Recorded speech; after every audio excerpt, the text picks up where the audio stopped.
Welcome to Season 6 of the Stories in the Cemetery podcast. This season, we're shaking things up a bit with deeper questions into the paranormal. And to do that, your host, Nicholas McGirr, has invited the owner of Amen Paranormal Research, Joshua Amen, to be his co-host. To learn more about their studies and articles, visit storiesinthecemetery.com, or you can check out the Paranormal Investigation Workbook or the Paranormal Investigator's Almanac, both available on Amazon. Stories in the Cemetery takes you ghost hunting in Charleston, South Carolina, and reveals his findings from those investigations here on the Stories in the Cemetery podcast. Let's get into today's episode with Nick and Josh.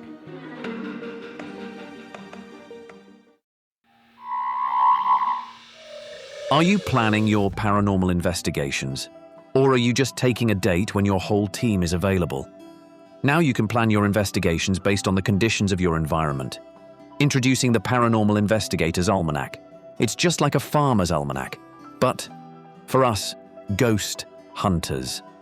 Stories in the Cemetery has designed a system to score paranormal investigations, telling us how haunted an investigation is, and now you have that information available at your fingertips with the Paranormal Investigator's Almanac. With 375 investigations listed, you'll have the moon phase and percentages, temperature, number of devices used, and so much more for you to look up the best time to go ghost hunting. Never before have you had so much data before you started investigating. Our SITC scoring system is available for you to use after your investigation in our annual Paranormal Investigation Workbook. Don't just go ghost hunting. Go paranormal researching to expand your knowledge of your hauntings. Both of these tools are available on Amazon, so before you spend cash on yet another REM pod, pick up the tools you need to enhance your investigations before and after.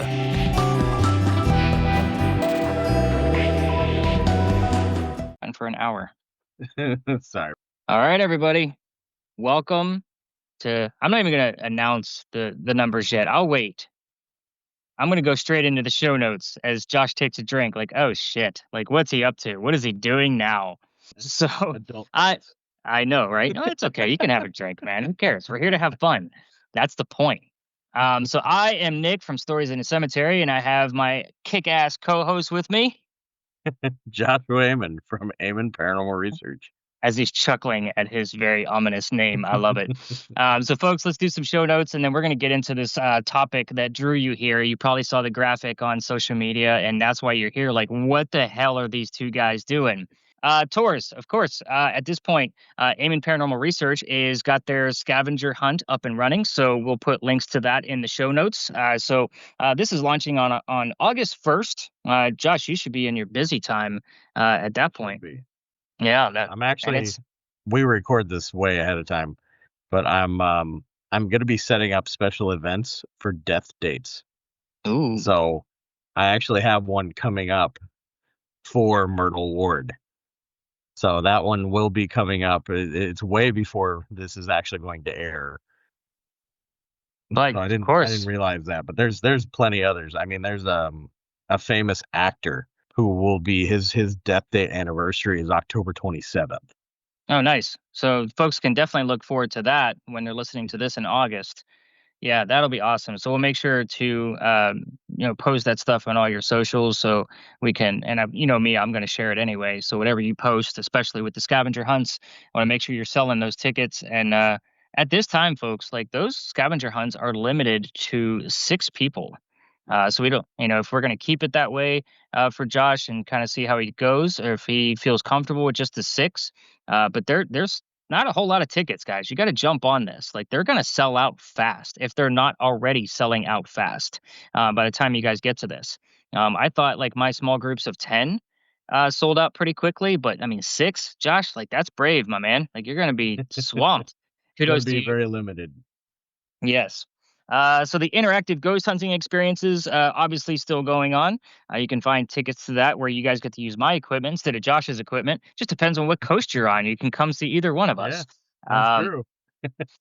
Tees and merch at T Public. We are at 75 designs at this point, and some of the extras that I thought were going to get booted off, Josh, are hanging in strong. So we'll kind of see like how they're going, and see if I've broken any copyright laws. But but they're still up there. But anyway, folks, we're actually discussing a lot of really cool things to do with this merch for you guys next season. So make sure you're a subscriber here on Spotify or Apple Podcasts, so that way you're not missing any episodes. And we'll be announcing a lot of shit towards our ending episodes for the season, as we kind of like fine tune like how we're going to be able to give away some kick ass t-shirts for you guys. So I'm pretty excited about that. SITSI workbook and the SITSI almanac. In case you're not familiar with that, you need to buy the book so you know what the hell SITSI is. It's Stories in a Cemetery's acronym. But those are both available on Amazon. You could check those out. And that's the Paranormal Investigators Almanac, not affiliated with anything called Paranormal Almanac or Paranormal or Almanac. I'm going to say that every time. Fiction Works, all of my books, and I'm going to bring this up this episode because, Josh, I have to mention one of my books for this episode. But those are all available at on Amazon. Man, I'm going to have to edit the shit out of that. I just got a text message. I was trying to read it at the same time. And of course, guys, you can always find us on our individual website, storiesinthecemetery.com or AmenParanormalResearch.com. And last but not least, we're always going to ask that you comment on each episode, or you can just rate us on Spotify. It helps us push through the algorithm. And again, I'm going to continue to push on this for you to stream on Spotify. That is huge right now. Streaming and not downloading, extra media to your phone, unless of course you love the episode and you have to have it and you want to listen to it again. But guys, it's an RSS feed. You can just go right back to it. Just stream it. Save the data on your phone. So, Josh, what season are we in? Season 6. And what episode number is this? 66. And what does that all come down to? 666. The number of the beast. The mark of the beast. I might put the echo on that. Like, that might actually be really cool. So, folks, first and foremost, we are going to put this little disclaimer out that this entire episode is not demonic. This episode is not that we are any worshipers of any kind. And this is a history lesson. Some questions that we should be asking in the paranormal field when it comes to things like 666. And the reason I'm bringing up the disclaimer is because I feel like this number has the same affiliation as the Ouija board. So you say that and people automatically back off. Like, I don't want anything to do with it. And again, we're not going to be discrediting any faiths whatsoever. I mean, kudos to you if you do have a faith, and 666 is a much darker number for you. It's not anything that Josh and we look at it as a symbol, and that's what you're going to find with this particular episode. This is, again, a history lesson and a little bit of questioning, I think, is the right terminology that we need here. I haven't even made the graphic for this yet. And I've thought about like the devil horns and the flames and how am I going to do this where it's not going to look like we are, satanic worshipers or anything of that nature. So I still haven't figured that out. Sorry, just put little halos on us. It'll make sense. Oh, that would be kind of funny. No need to fear. Josh Amen is here. Oh, wow. Dude, I thought I had bad dad jokes, but yours, they're like, wow. Oh, come on, this is perfect. My last name is Amen. And we're talking about 666. Like, this is fucking hilarious. Yes, I will agree with you there. It is kind of a weird irony of how things are going to fall. So, folks, Mark of the Beast, 666s. Josh is going to break into where this all stemmed from, the meanings behind it. So, Josh, I'm gonna let you take it away, man. You're the research king, and you're starting to topple me, versus what I love to research, just because of, I think, time constraints at this point. So, let's hear the research, man. What do you got?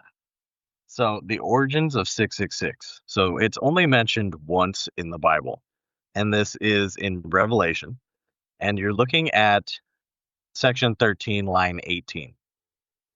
And all it states is, this calls for wisdom. I let anyone with understanding calculate the number of the beast. For it is the number for a person. Its number is 666. So Revelation 13-17 further states that in order for people to buy or sell, all would be branded with the number or the name of the beast. So Yeah. it doesn't say anything about the devil and 666 having any correlation. This is talking about a completely separate beast that has risen from hell, and brings up the fact that the number for a person is technically the same. There's so many like problems with this when you really look at it, especially with the fact like it's only been brought up once in the Bible, and it's only in the Bible. This is not in the Quran. This is not in the Torah. This is not anywhere else. Right. It is one line in the Bible. Well, I also found something to kind of join along with this part of the conversation about, and this is actually from Christianity.com. So, I mean, obviously, very reputable website. And of course, all of our links, guys, are going to be in the show notes. If you want to check out any of these, we put all of our references at the very bottom, just like a normal paper in college. But the funny thing is there's a title in here that says, "Who is the beast in Revelations?" And I'm going to read it verbatim. There are actually three beasts who make up what Thomas R. Schreiner calls the unholy trinity of monsters. One is a dragon, Satan, who stands on the seashores, summoning another beast rising out of the sea. The one Satan summons behaves as a demonic ruler but takes his orders from the evil one. So, again, you're mentioning or you're bringing up that there's only one mentioning of the, triple sixes coming across through the Bible. There are other mentions of obviously beasts. So, Correct. and that's again, we can't take one thing from the other. It is what it is. We take Mark of the Beast as 666 because of a lot of, we'll just say, Hollywood connotations, adaptations, and so forth and so on. But again, most people would affiliate, 666 with just the devil, Satan, and if you see 666 somewhere, it's usually in graffiti, and it's, somebody's whatever trying to do. And it's not really it's got more of a standing of a symbol than it does actual happenings and events. Now, I Right. don't know much about the Satanic Church. I don't know, all of those extra things that kind of go into this, but it's really wrapped around the ideology of an antichrist. And that's where things get a little hairy and where people get a little like, okay, I'm going to step off of this. I don't want to touch it. Right. I mean, when you really get into true Satanism, all their book states is to basically do whatever the hell you want, as long as you do not hurt anyone else. Yeah. So it's literally just live your life, enjoy yourself, screw the rules. They don't exist. Just don't screw anybody up. Like Right. it's pretty straightforward, and that's your true Satanist, not the ones that are marching around pretending that Satan's their God and drinking cups of pretend blood and whatever else. Yeah. And those are the types of things that I've read about, like the Satanic Church and Satanism as it is. But the Antichrist is more, and I think the Antichrist also serves as a symbol, as it does, just like the triple six is coming across. So is the Antichrist an actual person? Is it a figure? To me, it's not. It's more of the idea of the antagonist, against God kind of thing, and that could be a group of people. It could be, a lot of different things. The mark of the beast is really, God, it is so wide open for interpretation. It's really about whoever's reading it. True. Fun fact for the day. Do Oh you know boy. where the whole concept of the Antichrist comes from? No. Because it's not the Bible. Where did it come from? You know the movie The Omen? Yes, I've read the book. That's where the idea for the Antichrist comes from. Somehow, some way, it has become part of mainstream lore. There's no mention of the Antichrist in the Bible. None of the lore on the Antichrist is mainstream or canon, if you were Sure. to put it in that terminology. Mhm. It all stemmed from that from the book and the movie. It's got nothing to do with religion whatsoever. Wow. Very interesting. Because I mean, I found the term Antichrist on a bunch of other, articles and things that I read, in relation to Satanism and Satan himself, and those kind of, I guess, connotations, affiliations with that kind of ordeal. And it's kind of funny that it came from Hollywood. Yeah. Wow. Unfortunately, a lot of things do. I mean, we're talking about the whole origins of 666, the number of the beast. When you put that number into Hebrew, you get, 666 runs through a term called gematria. So gematria is basically, think of like code breaking. It's the system of putting a number to a letter, and this is specifically usually attributed just to Hebrew or Judaism. I think I actually found the same article where you found this at. Isn't it like some kind of equation where Yeah, it so it kind of comes down into some kind of equation where the sixes directly refer to letters, and they think that the mention of 666 in the Bible is not supposed to be targeted towards like the number of the actual devil or some beast, but this was written around the time where Caesar is ruling. So they think it translates to Neron Caesar, who was known for persecuting Christians. wow. Just look how that's spun out of control. Yeah. I mean, don't get me wrong, folks. Like, I'm not here condoning that Satanism is not as bad as it sounds, or we should be putting up demonic type symbols and that kind of thing. But really, what this episode is truly going after is like, why is 666 and the devil, why are they related, and where did we get it from? And that's, I think, I just found it very fitting. First off, we're in season 6, episode 66, so I thought it would be a great, I don't want to say segue, but a good like marker for that, so to speak. I found it fascinating, and I went down a rabbit hole when it came down to all of the different things wrapped around this session. Oh, here it is. Yeah. And there's so much Let's. more. Yeah, there is a lot more. Oh, so same website, same article for that, the mathematical equation and how I came across it. This says if you take 6 times 6 equals 36. So I don't know where they're not getting the third 6 from. But if you take 36 plus 35, and then you go all the way down to 1, and you add all of those up, it equals 666. So Gotcha. is it a stretch?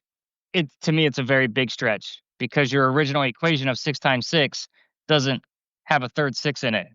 So, like, really, I just don't see it.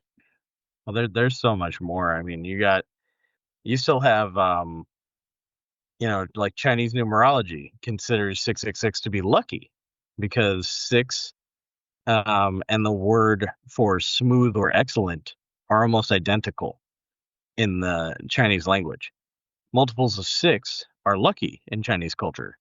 Even in Arabic culture, you know, 6 is the number of excellence.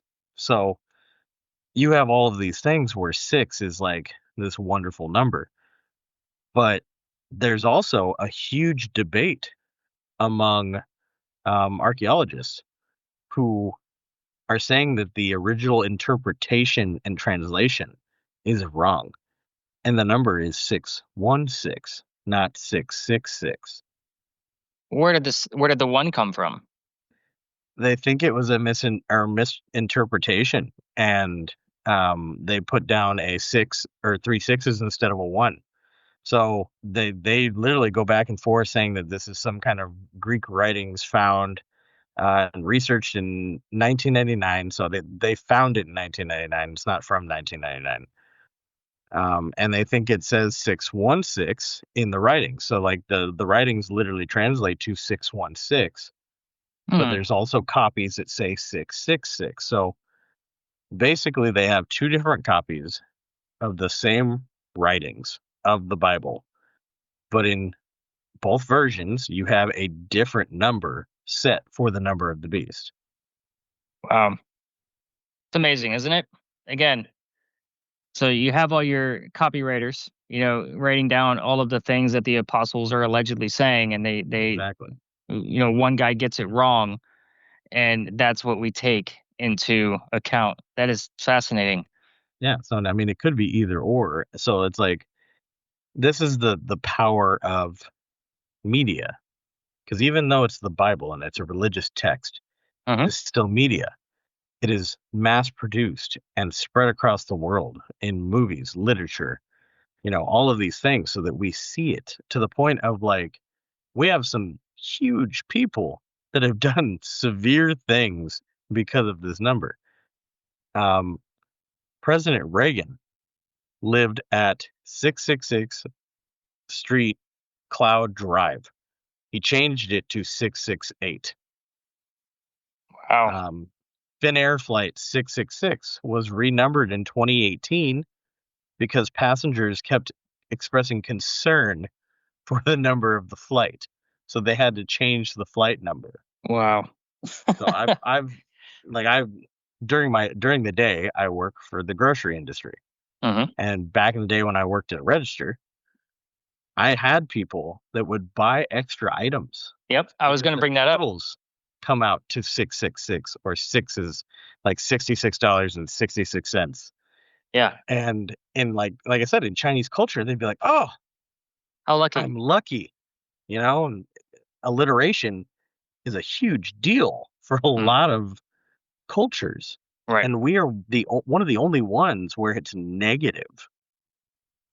Well, I think because, I mean, yeah, we are, and I want to say the word melting pot because I don't think we're allowed to say that shit anymore.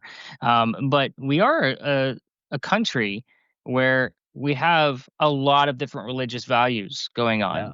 on, primarily based off of Christianity, and anything dealing with the actual Bible. You have to kind of, I guess, take things in consideration that way, that we have taken, a lot of people take the Bible very literal. Some people take it as life lessons, and what's the fable behind it, behind each story, and that's great. For whoever has those type of beliefs, I'm all for it. If you need a faith and that's the way you do it, then it's the way you do it, and that's just I've always been that way. I've never been against religion.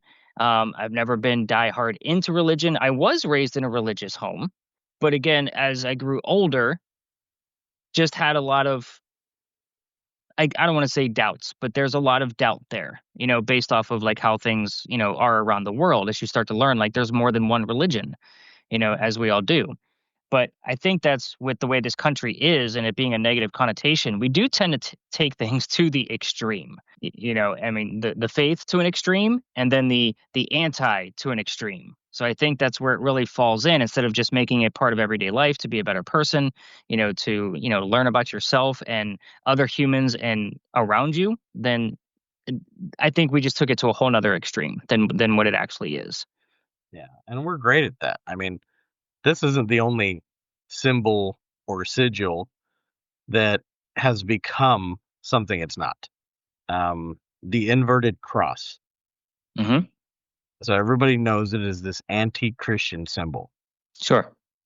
So the And where did it inverted stem from? cross, the cross of St. Peter, or it was called the Petrine cross, and it was an inverted Latin cross traditionally used as a Christian symbol, and in recent times has become the Antichrist symbol. Okay.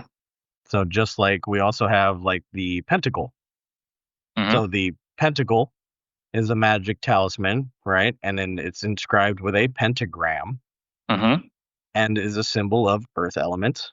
Hmm. You have the actual pentagram, which is the pentacle upside down. And it was originally a Wiccan and Masonic symbol, and it meant good things until it was turned into some satanic symbol. It's And they've because adopted these based things off. and thrown a It's not goat based off. head. And, Yeah, they've done all kinds of things, and I think a lot of it has to do because it didn't deal with the Christian faith.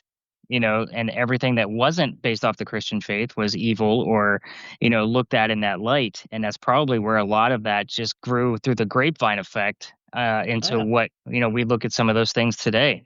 But yeah, the goat head, I want to say that there's much deeper symbolism there with the goat head. I don't know it off the top of my head, just because it wasn't something I was prepared for, for recording this, but I didn't even think of it. But you're right. The goat head is, something affiliated with Satan or the Antichrist, and it's a pretty common symbol. Yeah. I mean, it's like I said, there's so many more that we can go through. I mean, there's the Leviathan cross. The Leviathan cross is also the alchemy symbol for silver, and in Asia is the symbol for brimstone. Mm, So those connotations are the fire and brimstone and right, smells of right, sulfur, demons. right, You know, right. so all of a sudden it's the Leviathan cross and it's satanic. Of course it is. So, we are discussing like a lot of like religious based symbolism, but what about like some of the supernatural symbols? So, and this is where the rabbit hole started for me. Before we go into a break, we could spend a little bit of time on just the supernatural part of the symbols. Like obviously, you're mentioning a lot of different crosses, pentagram versus pentacle.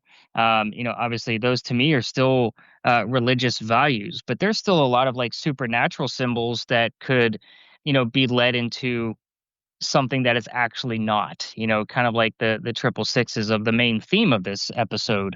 What I found interesting was that the show itself, Supernatural, there's plenty of articles and plenty of threads out there where you can start digging through and look at screenshots from the show. I mean, how many seasons do they have? What, 15? Um, Many. yeah, there was a lot.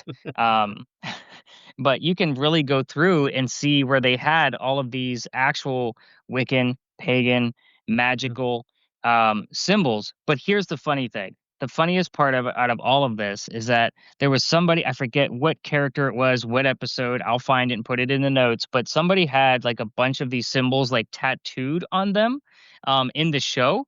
But if you look in the corner, like right above like their right bicep or left bicep, they actually had the symbol that we know as the artist formerly known as. So I think it might be Dean. it was a female. Oh. Yeah, so she had all of these symbols, and she had like almost like a crop top or something on, where you could see like her shoulders and the top of her arms, and like her chest bones, and that kind of thing. But she had tattoos all over of like just all, and they pointed out what all of them were. But then when you look at her, above her Yeah. bicep, there's the symbol for Prince. I'm like, what the hell is that? Like, is that It's a the new magical symbol? satanic symbol. Apparently. So, but again, you can see where like they had fun with it just to see if anybody would notice. But like, I mean, let's face it. I mean, Sam and Dean, they fought in a lot of weird places, Oh and yeah. had their battles. And if you look at these abandoned urbex joints that they were in, you're going to see a lot of graffiti, and they would put that graffiti there purposely based off of what they were trying to do. And it seems like they did their homework. Yeah. If you really, look into it. I mean, even some of the Latin that they spoke during some of their um like rituals and spells and all of that stuff they were doing, like they went into the actual what those spells were, like written in whatever Yeah. logbook they found them in. But with this being symbolism, I really wanted to point out like some people have really done their homework on this, and you've been watching it and looking at it and didn't even realize it. And I just this is just something that spawned on me. It wasn't in my notes, which is kind of funny. When the movie Doctor Strange came out, Mhm. there was a friend of mine who, not a religious person per se, that he actually posted up on social media that uh, we shouldn't be watching Doctor Strange because there are too many satanic symbols in all of the magic that they're doing. Yeah, exactly. Which is funny because the wife and I have literally been going through the MCU timeline yet again. So if anybody needs like a time suck where have 1,000 hours to spare, that's the. But the funny thing is I should have like I didn't even put that connection together until just now. And I remember when the Doctor Strange movie came out that he posted it everywhere. And I kind of made a comment back, like, maybe you're reading too much into this, friend. You know, let's just back off. It was an amazing movie. It was an amazing comic book back in the day, and let's just enjoy it for what it is. You know, so but it just shows you again how we affiliate certain things. You know, if you remember, Harry Potter was the same way. When Yeah. there was all of that, I guess hubbub, and I'll use another in my 70s type of word about people saying like, you know, our kids shouldn't be reading this because it's dark magic and it's magic, and we don't. Yeah, it was That crazy. how many times has that happened through time? I mean, you had Right. Harry Potter, Pokemon got hit for that, Yep. and so did Dungeons and Dragons. And you know Oh what's yeah. funny is they did that, and there was a church that specifically went after Pokemon and said it was like the devil's work and drawing the kids in and all that. And there's actually scenes in Pokemon where they refer to the Bible, Mm, and like one of the characters quotes something out of the Bible about wow. Noah, and I'm like, oh my god, I'm like, Pokemon, like God is canon, like the Bible is canon in that universe, Wow. and they're sitting there like it's the devil. Yeah. Of Um, course. I also have notes for you on your goat. Oh, let's hear them before we hit the break. So, in true fashion, um, goats were a symbol of a lot of deities in paganism, and the church made those evil. So, Of because course they did. unfortunately, in history, proven in history, the church has made a lot of things evil over time because they disagreed with their belief, such as science. The man who said the earth was round was put under house arrest and not allowed to leave because the church said no. Scientists, you know, hollowed away and grouped up and went away. And this is where the Illuminati concept all came from. Mm, The Illuminati was an actual group of scientists, mhm. and they put out clues, and you found those clues because you were brainy and smart, and it was the way to find others like yourself that were not being persecuted for having ideas that went against the church. And this is where the word Satanism and Satan came from because it meant science. So they Wow. did that specifically because, again, Satan is not in the Bible. His name is Yeah. Lucifer or the Mhm. devil Right. in text. So That's like the th- longest fun fact ever. I I have a lot of them. That was long. I don't want to say waiting for like I was like, all right, it's like a one line thing, but like no, you had to go into the great detail. I love it. Like so cool, man. I love hearing stuff like that. You guys can obviously hear the excitement in my voice as Josh takes yet another drink. He's gonna be trashed by the end of this episode, everybody. I don't know. What do I've gained all the baby weight. you? Okay, so I can hold the liquor, no problem. All right, folks, we are going to take a quick sponsor break, and we've got at least two more things to bring up about and how this rabbit hole kind of dug itself today as I went through the research. And I was like, what the hell did I get myself into? Did you guys see what I did there? What the hell did I get myself into? Do you want to go ghost hunting with your host, Josh Amen? Well, guess what? You can. Josh from Amen Paranormal Research is hosting a paranormal scavenger hunt in Pasadena, California, and you can win some great prizes.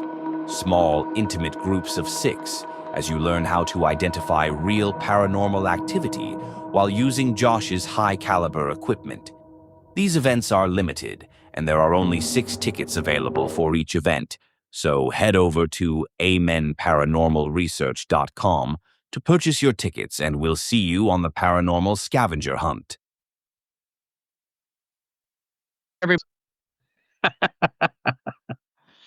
All right. You ready for my question? Go for it. All right, folks, we are back. So thanks for allowing us to put sponsors in the show. So Josh, before we break into the next part of this, let's show people that we're not, Satanists and all that kind of stuff by just having a fun little question back and forth. So out of Hollywood, who is your favorite devil? Huh. My favorite devil. I don't know. I Who kind of have like the new movie that they just did with Jack Black, where it's Santa, but he breaks. Really? I kind of thought that was funny. Oh, Like no, that I movie was thought that was a good horrible. one. I hated that movie. I was so Either that one disappointed. or I actually I like a lot of the movies where like they turn it and it's like the devil like grants wishes or whatever, you know. I think I can't remember the name. I think I want to say it was like Bedazzled or something, Okay. where like it's a female devil and like she gives him everything he wants, but it's always got some kind of fucked up twist. Oh yeah, yeah. I remember. Oh, she was. I know who you're talking about. That was okay. I could see that. Yeah. Okay, And so then at the I'll go end, with she's like, two. yeah. And in the end, she like is talking to God because they like kind of let him off, and he goes back to living a normal life and is happy or whatever. She like Okay. nullifies the contract. So Jack Black and a she devil. Okay. Wow, that's a weird combo, dude. All right, so my number one. I like Jack Black. I just I thought do that was too. fucking hilarious. What I think what I so disappointing about that movie was the way it was produced. So I think it would have been funnier if the punchlines would have came quicker. Like there was always a weird pause in between them, and Yeah. and I think that's what kind of lost its luster for me. So my two favorite devils, I have two. I think we could go with that now that you kind of brought up the she devil on that weird movie that I totally forgot about. And of course, if, I'll have to remember the names of these films and shows where these are coming from and put them in the show notes. But my first one, Adam Curry, Legend. Am I showing my age? I don't Come know if on. I've seen that. I'm, as you might have noticed, I'm not good with movies, names, so like media in Okay. general. Well, I am. Totally. I live in California. I have seen more movie stars than I would like to even know. I can barely remember all their names. I don't recognize any of them really until somebody else points it out and they're like, "Oh, that's so and so." Like I've been hit on by people that are famous, you know, and like blew it off because I'm like, she was weird. Like, go away, you know, and Okay. people are like, "Oh my god, that's so and so," and I'm like, "Who?" So Legend, and Okay. I don't remember the exact year. We'll just say early to mid 80s. And Okay. it was one of Tom Cruise's first movies. Yeah, that would But make sense. Okay. okay, so the and it's a fantastical movie. Like it's a fantasy movie. But there is what they call the darkness in there. And the darkness is actually probably one of the best costumed devils I have ever seen. Like Hmm. phenomenal. I'll have to send you pictures later on, or at least screenshots. And I think Tom my Cruise? Tom Cruise was not the devil. He was the Okay. I was gonna be like, lead that's a character. really weird casting. Yeah, Adam Curry played the devil. And if you recall anything from Rocky Horror Picture Show, I'm talking about the gentleman in like the black leather lingerie. Right. Right, that's Adam Curry. I So think you're proving your point. yeah, no, not with that movie. But so my second choice would have to be, and I don't remember the name of the show because it was very short lived. But there was a gentleman who he's kind of like a B actor, but his role in this, he was a devil where he was kind of, and it was a comedy television show, and it was two guys that worked at like a warehouse or a some kind of retail store, and he was giving this kid tasks. But the devil that played the part, like he showed up in a suit and just like a black suit with a red tie, and he was the devil. And I think he played the part perfectly. So that's kind of how I picture, like what. I know there was a TV show Lucifer. That's more Yes, recent. right. Yeah, that's very recent. I think I tried watching that. It just didn't hit where I thought it was going to No. go. But yeah, that and again, it was short lived, maybe 2 seasons out of that other comedy show. but it nailed the head of what you think the devil would be because he was just perceptive. Like he's just very not perceptive, but deceptive. So he just played the part perfectly. And I'll always remember like him playing that part. And when I see him in other movies, I'm like, he played the devil in that show I don't remember. Yeah. So yeah, I pointed out to April all the time, and April and I play that game. Like, okay, where did we see this actor or actress from? And then we play the how long, who's going to get it first, and then it's like a 10-minute rule, and before we check IMDb to see like who's right. I will say that 90% of the time that I am right. I don't know why I have a dumb memory for shit like that. It's just always been there. All right, so I just thought that would be fun. Let's kind of like continue on with the rest of the episode. So I wanted to bring up sigils. I mentioned it before the show. You said you probably had more knowledge on this than I did based off of what you told me. So I'm gonna, and that was my assumption just based off of some of the things that you had mentioned. But sigils are symbols. But Correct. kind of explain a little bit further, like what a sigil actually is. And then we can kind of see like if the mark of the beast actually falls into this type of category. Gotcha. So I'm trying to pull some stuff up because okay, so your differences here. Symbols are created to represent something. Once you do a sigil, it has a magical like connotation or intent. Intention, I think, is the right word that I would. Yeah, so you have like there's all these satanic symbols that they've done, right? But there's a satanic sigil. So, and that's the sigil of Baphomet. And it's the official emblem of the Church of Satan. Okay. And it's a mishmash. Like it really is. Because it's the pentagram, which was originally pagan. It's the goat head, which is just, a negative connotation shoved on another pagan symbol.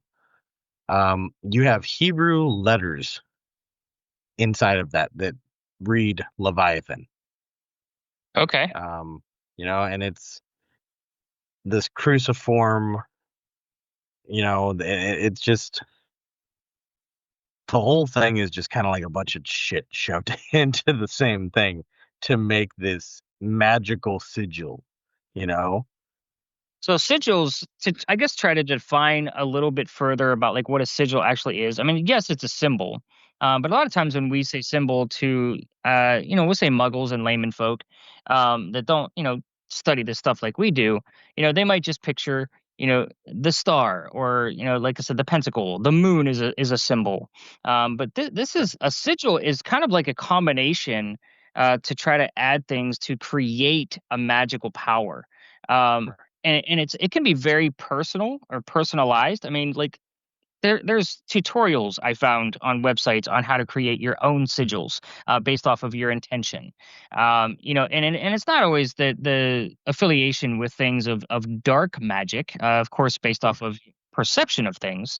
I think I'm only explaining this because I felt like with us talking about sigils and going straight into what the sigil is for the Satanic Church, people might get that confused. This just has an intent behind it. No matter what that intent is, for selfish reasons, for protective reasons, whatever it is, it's always about the So it could intention. be anything. Right. So And you could have a pentagram, as a what is it, like a little symbol or a necklace or some kind of pendant, and that can be a sigil because you're using it with an intent. Same thing as like technically when people use a cross and they're using it during some kind of religious ceremony or they're blessing a house or doing a cleansing, you'd have turned that cross into a sigil because whether you want to admit it or not, you are now sitting there, chanting an incantation. with the No matter what intention part to of the bless. Bible, Yeah. no matter what part of the Bible you're reading, you're chanting an incantation. Right. So you are performing magic. So I've just ruined every Christian's life right now. I doubt it, but well, I mean, we obviously see the point. But I like the example of using the cross, because I mean, with what we do, and probably for our listener, they affiliate a lot of things with the cross of its protection. You're going to use it in some sort of exorcism, and based off of what we've seen off of Hollywood and some real accounts, a cross is always involved. Not to mention a rosary bead. The Bible, just holding it, because you're dealing with an exorcism, is supposed to have that intention of ridding the demon of whatever vessel that they are taking over. Right. But again, sigils have a lot of different, how do I put this, parts to them. They could be, something drawn. They could be something sewn, painted, a physical object, like what you just mentioned with crosses and rosary beads. It's really about the intention behind it. So let's kind of bring in the triple sixes of what the theme of this episode is. So do you think, because these are numbers, something that are read, Right. in our different languages, could 666 be a sigil? Of course. I mean, it's technically its own symbol on its own because it has become something that means something to so many people.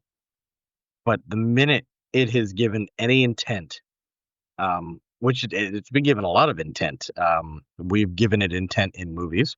We've given it an intent in a religious aspect now, to the point of like it now has the intent to be a sigil. Whether it's used by anyone is a completely different story.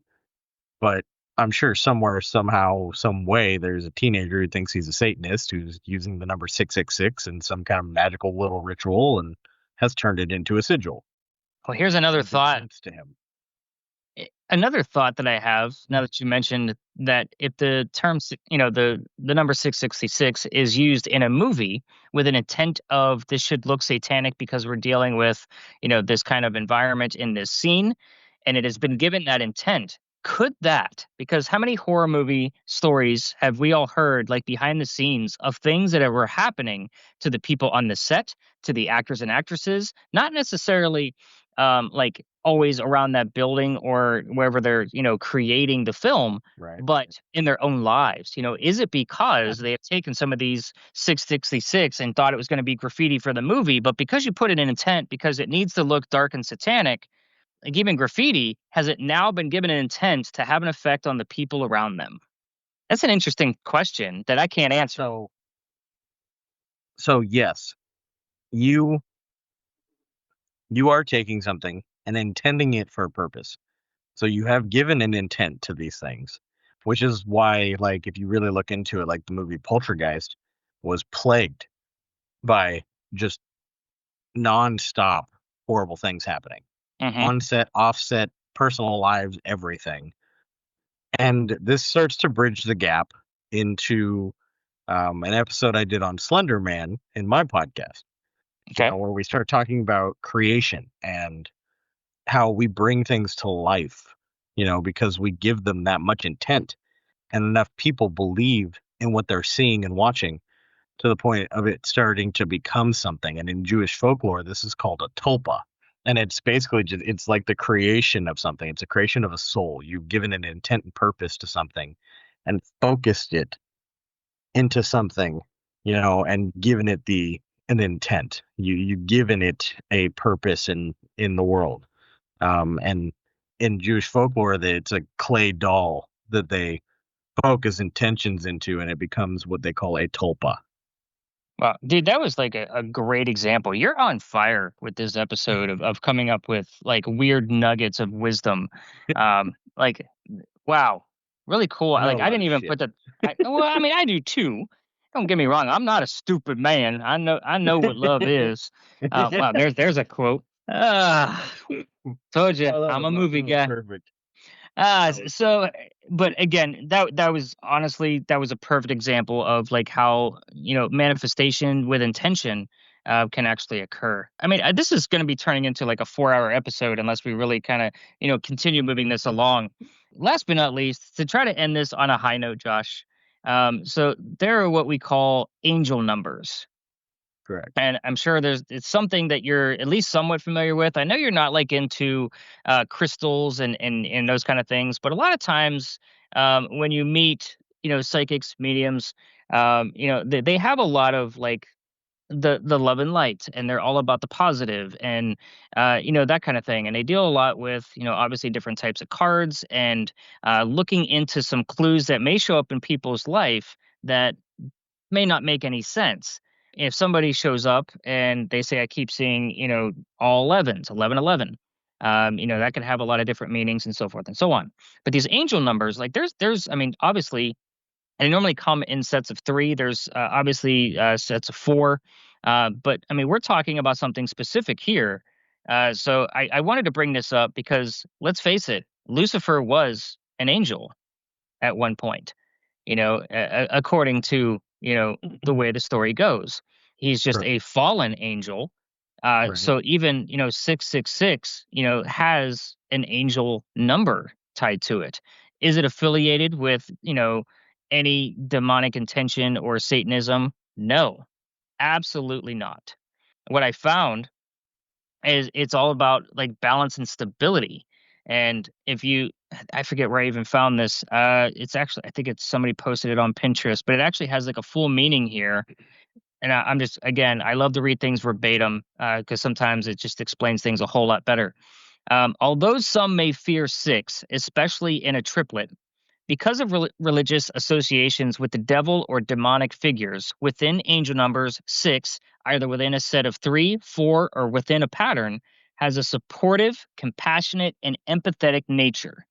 Six can be a gentle, much needed reminder to treat yourself with kindness and understanding.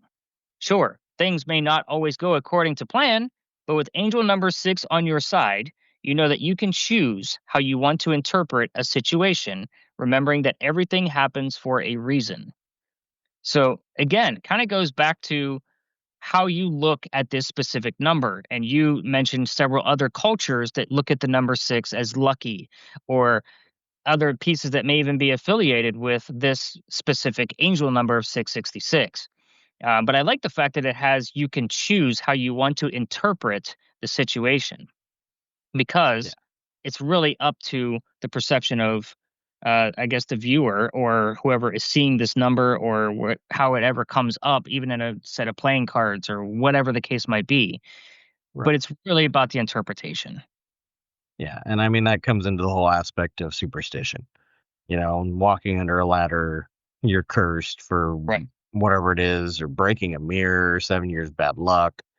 It's all preconceived notions, that we have come into a certain conclusion of because of what we have been told or raised or information we've been given. I mean, when you look up angel numbers, it's actually really funny because they do the alliteration of the three numbers for every single number but six and eight. So why six and eight? I don't know.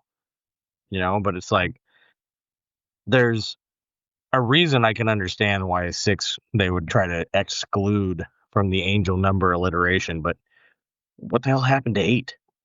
you Yeah. know, I don't know. it's all perception. It's a pre-constructed perception that we have been given or that we have been coached to believe or know. Yeah. Again, preconditioned is a perfect term. And I guess to kind of wrap things up, when I was researching for one of my very early books of Growing Dim, which I don't believe you've read yet. Am I correct in saying that? Yes, I have not gotten to that one. Okay. So when I was researching it, the main character is really battling with some of the things that are going on with his life. But those things aren't like, oh, my car broke down. My wife left me, that kind of thing. Like these are things where he is dealing with, does he go to the light or does he go to the darkness? And he eventually becomes the shade. And that, if you look at the shade, it's kind of my own version of the darkness. And it is a rearrangement of the letters Hades. Hmm. So he becomes this figure, but the ironic piece that I added into the book, because I researched a lot of things, and I probably stumbled across something along the lines of what I just read because the reason why I chose a specific number, and I guess an explanation is needed here. This is about a rock band, and the main character I just mentioned is the drummer of the band, and he wanted every show to start at 7:06 p.m.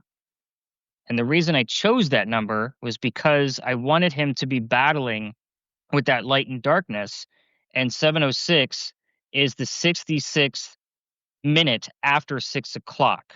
So technically, his shows are starting at 6:66 if that were a time. And that's part of the reason why I put that in there. And ironically enough, I just revealed this to Josh. And this book was written probably about 5 years before my daughter was born. And her birthday is 7:06, July 6th. So again, was it an omen for me? Was it something that I put with intention? Is it a sigil that I placed in writing and published it? These are all questions I may never know the answers to. But I find it ironic that we started off with this very dark, let's talk about Satanism and where 666 comes from and the Antichrist. And we're going to end it with an angel number for you really to look at the phrase, you can choose how you look at this number. And we will not judge you on how you choose to look at it. Josh, what are your closing thoughts? Honestly, I was listening to you talk about your book. The only thing I could think about was like the Jedi and the Sith. Because you're like light and dark, good and bad, Well, fighting with this concept of what side he's taking. I'm like, oh my God, Nick has Jedis in his book. no, I just read, I think at the time I had just read The Hero's Journey, where I was before my college years trying to study how to be a Okay. good writer. And until, I mean, don't get me wrong, I love my series called Growing Dim and my lead character. And what's funny is, oh, I'll point this out too, that the character's name is Crossman. So, and it's funny is in the afterlife, he doesn't necessarily die. He just kind of takes over the role. Everybody calls him He Who Bears the Cross. That makes me think of the Crossroads. Right. So again, lots of weird affiliations when I wrote that book. When, of course, coming out of high school, just a few years after, you're still kind of trying to find yourself and do what you love to do and find a way to do it. And that book was kind of like my light bulb. It really went off like, okay, the book is okay, but I can do a lot better. And that's when I decided to go to school afterwards and become a better writer. Yeah, it's really, really cool. I definitely need to do mine and take another crack at it now that I'm a lot older than when I wrote it the first time. I still have, books in me. I just have to find the damn time to be able to put them out there. And by the way, folks, there is a second book to the one I just mentioned where that story actually continues on, and I created a new term. And ironically, it fits right into this episode as well. And that term is called ambitheism, which means you have your religion and I have mine, and that's okay. So it is basically a mutual respect amongst all you come in contact with. I'm an ambitheist. You're an ambitheist. We can respect each other's values on what we feel is religion, and it is what it is. And there's a full explanation of ambitheism in that book. And that is the second book of that series, and it's called Book of Joel.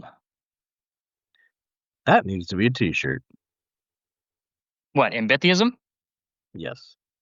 I think actually, a lot of people would really enjoy like the meaning of the word you have created.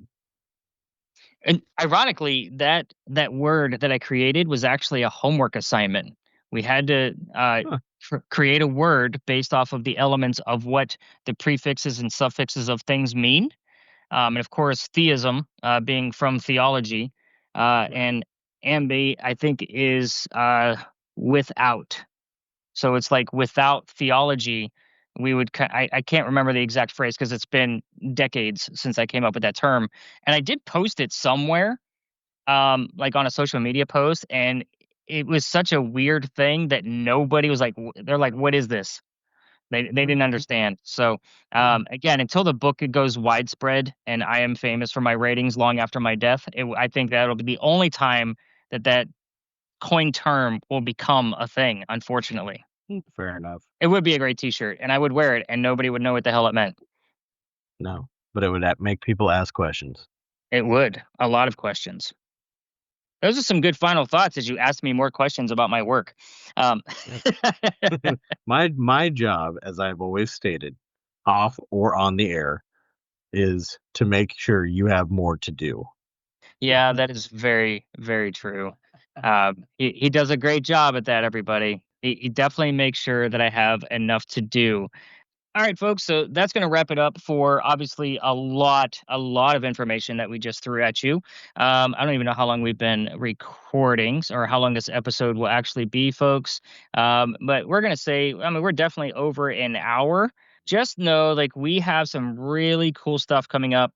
And if you were able to check out our bonus episode, right now we know we only have one, and that was back in March for you guys listening. So if you got to check that out, super great. If you would like to be on the show because you're doing something super great or super freaking weird, we will definitely love to hear from you and kind of go through the process and see if you can pique our interest. And, we will vet the process to make sure that we have quality candidates coming on and, innovating the field. But a couple of episodes that we have coming up. Obviously, we're going to be talking about the SITC scoring system in upcoming episodes.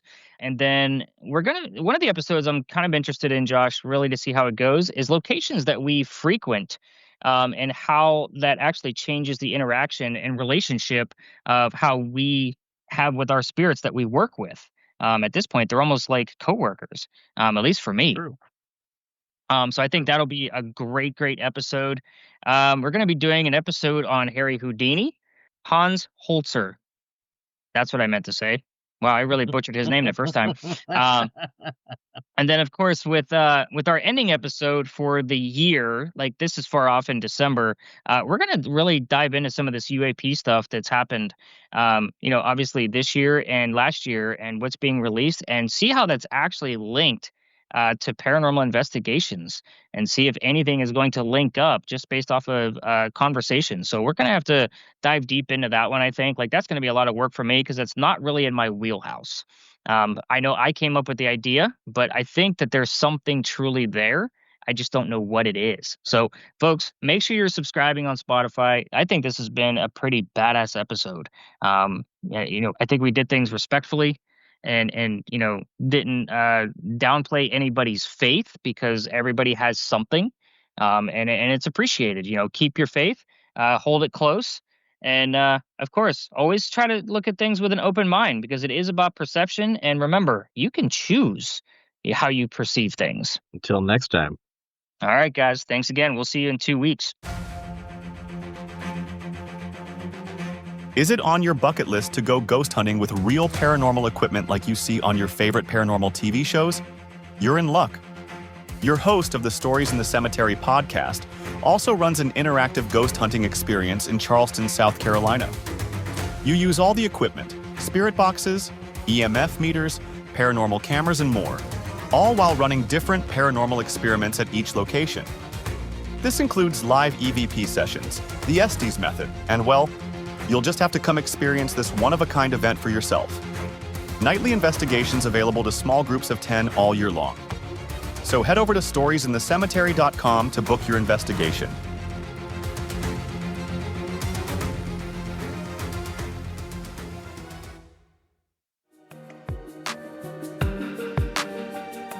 Thanks for listening to this episode of the Stories in the Cemetery podcast. You can follow your host, Nicholas McGirr, on most social media platforms under the name Stories in the Cemetery. If you'd like to follow co-host Joshua Amen, you'll find him under the name Amen Paranormal Research. Be sure to check out the show notes for any links to specific articles written by your hosts and all the references used to create this episode. Happy hunting. We'll see you on the next episode of the Stories in the Cemetery podcast.